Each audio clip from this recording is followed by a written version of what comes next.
শেখ হাসিনা জাতীয় যুব ইনস্টিটিউট যুব উন্নয়ন ইনস্টিটিউট সংশোধন বিল 2026 পাশ করা হোক।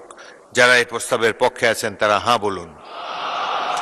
আমি মোহাম্মদ আমিনুল হক, যুব ক্রীড়া প্রতিমন্ত্রী, প্রস্তাব করছি যে শেখ হাসিনা জাতীয় যুব উন্নয়ন ইনস্টিটিউট আইন 2018 সনের 14 নং আইন সংশোধন কল্পে আনিত একটি বিল শেখ হাসিনা জাতীয় যুব উন্নয়ন ইনস্টিটিউট সংশোধন বিল 2026 এই মহান সংসদে পাশ করা হোক। মাননীয় স্পিকার, আপনাকে ধন্যবাদ।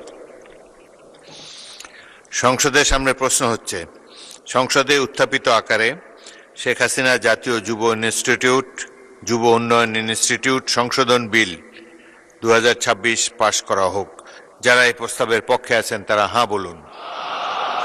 যারা এই প্রস্তাবের বিপক্ষে আছেন তারা না বলুন। আমার মনে হয় হাঁ জয়যুক্ত হয়েছে, হাঁ জয়যুক্ত হয়েছে, হাঁ জয়যুক্ত হয়েছে।